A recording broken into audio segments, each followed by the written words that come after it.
I'm not an expert on that topic, but as far as if I understood the debate right, that the Western aid is linked to certain goals, and if these goals are achieved, will the West lean back and say, all right, we did a good job? And concerning the Chinese aid, since Chinese aid is not linked to certain goals, will China be a continuous factor on the African continent? I have one pregnant question. Basically, when you look at Africa today, there has been unprecedented growth in many African countries. But this growth has not necessarily resulted into poverty reduction. And now we're talking about Chinese support in many African countries. So my question is this: how can the contribution of Chinese aid lead to poverty reduction on the continent by looking at the recent economic growth? That is to say, how do we shift away from aid effectiveness for many African countries to get into development effectiveness?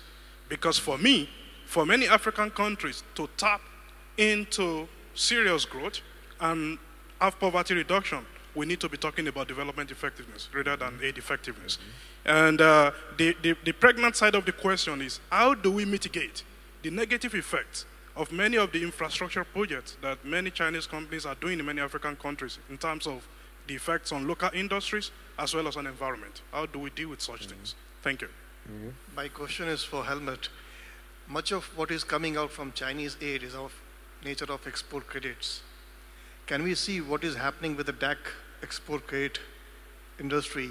And as I understand, much of the export credit is hidden, it's not transparent, and the figures are not in the public domain. So much of it discussion is happening with the Chinese export credit financial flows. What is the transparency regime in the DAX export credit financial flows? If I understood the first question right, it was, what do the Western donors do when the goals are achieved?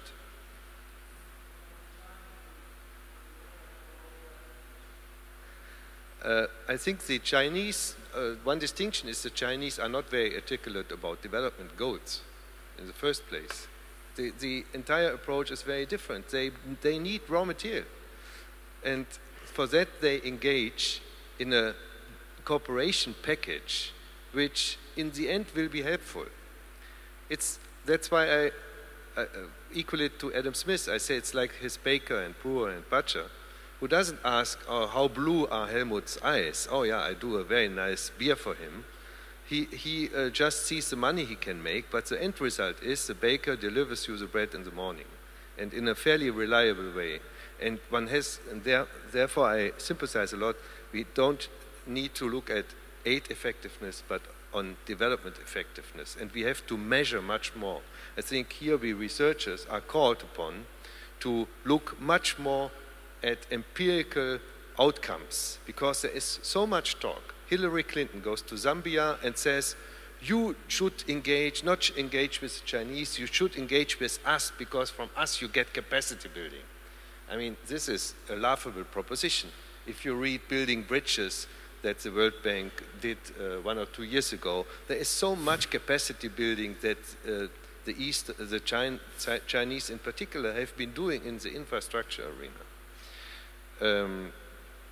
The transparency question, export credits, I think that is a very important question, and I think the Chinese should shoot themselves into their knees by being not more transparent on their export credits. First of all, when we get numbers, we see that they are fairly concessional. They have one-time bump often, which is that they are renminbi denominated.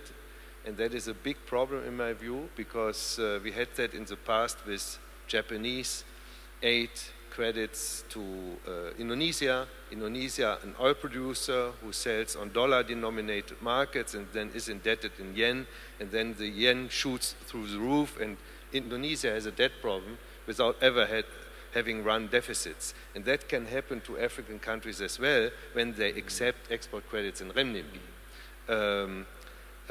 But normally the terms of these export credits are, as far as we know, not bad at all. They are a bit shorter. Maturity is about 20 years. It's 2 to 3% average interest rates, smaller grace periods, but they compare actually not too badly with what is okay, on offer from these the West. we know about. Yeah. But transparency definitely is an issue. They would help themselves by being much more transparent, and their white paper that they released recently on aid is perhaps a start. Ed, on poverty impact. I think that the issue of development effectiveness and poverty reduction lies squarely in the hands of African governments, and I continue to argue that, as I think Helmut made, that the Chinese are there to exploit the natural resources. It's a natural phenomenon, but the point is, what are African countries doing, governments doing, to ensure that they leverage enough of the benefits coming from these massive investments? Do they have a strategy, do they have an approach, and are they just taking what the Chinese are giving them? 65% of the loans are going to Chinese companies without any real multiplier effect in the economy. If you want to reduce poverty, you have to increase income, you have to increase employment, and if these are not necessarily generating enough employment and increasing productivity, then you're not going to reduce poverty. So I think in as much as the Chinese have their interest and they're pushing very hard on that, it seems to me that the African countries are not yet doing a good job, in taking advantage of what Justin said about latecomer advantage. How do you leapfrog? How do you apply some of the basic principles that Chinese, applied when they were developing with the West, with Japan and so on? And part, in my view, of the challenge is that you have so many small African countries. To what extent can Liberia really negotiate with China on the bomb mines?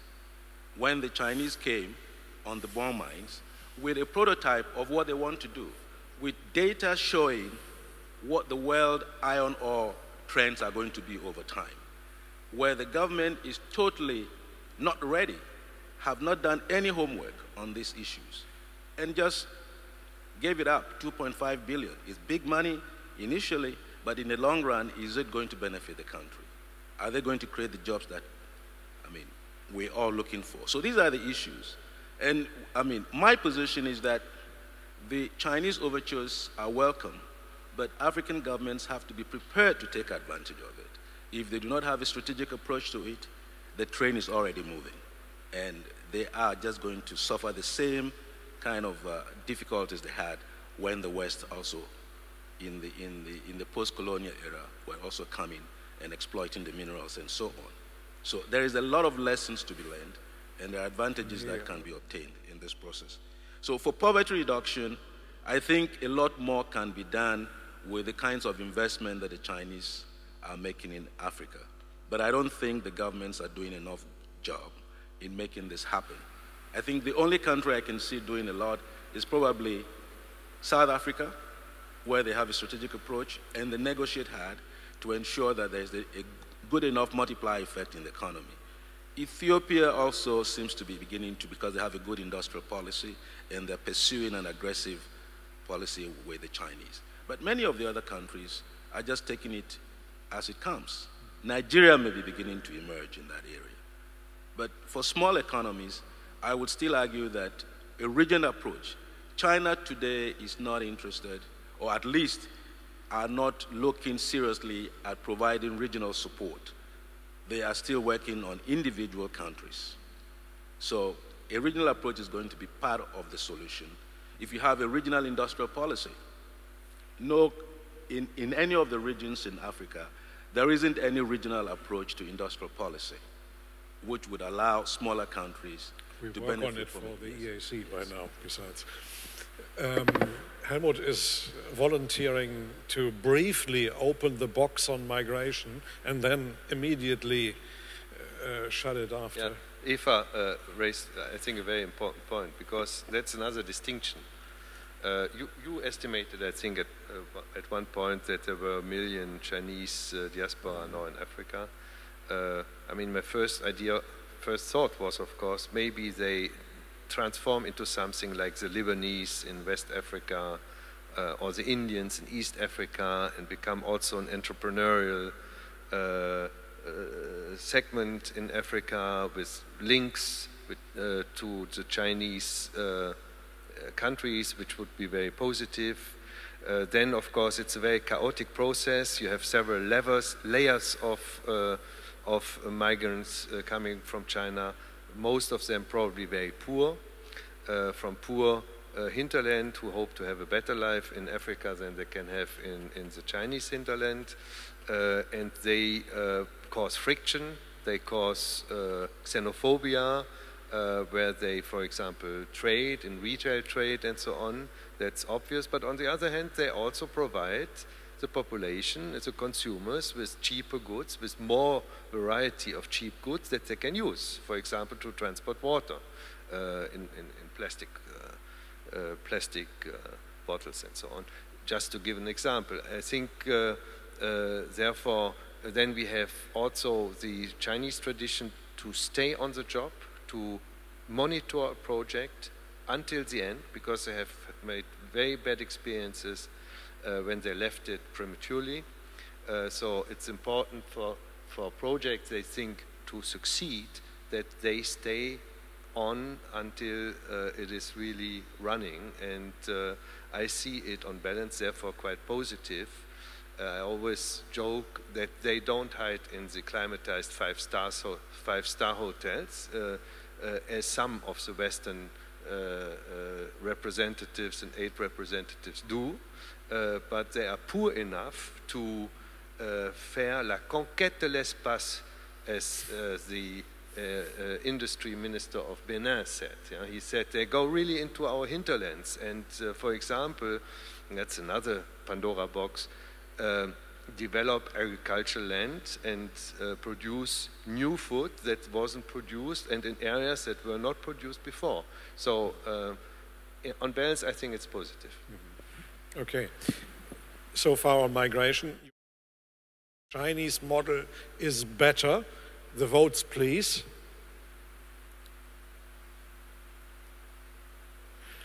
Justin, don't forget your card, please. Thank you.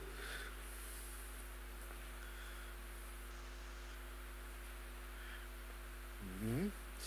And now the red cards for the Western model, still better or not?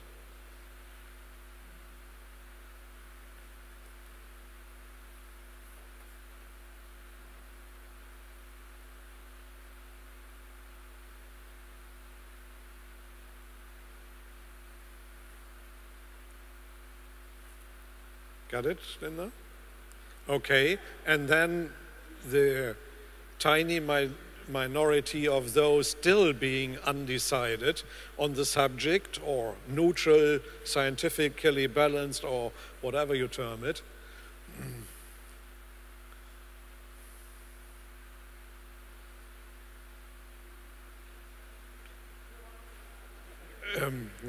Okay, so I thank you very much. Whilst the vote counting is still on for a couple of seconds, let me seize the opportunity. I think it is very much in the sense of what you think as well, to thank our two panelists for the really well-assorted arguments. Thank you. They did a wonderful job, and here is your final vote. And what you can see is actually interesting, and that is why we love to do that the voting structure has changed. Yeah? That is, the contra position, the red position, has maintained its stake, but we have a number of a lot more in-between positions than we had before. It is not a sociologically very clear outcome, because the positive votes for China have gone as well down. But here you go. Up. Okay, I couldn't see that from here. Oh shit, yeah, this is, my goodness, I misrepresented the sensational success that Helmut carried. So, again, now it is clear, it is a lot more balanced than it was in the beginning. I thank you so much for that, and enjoy the reception. I think the Deputy Mayor is already around.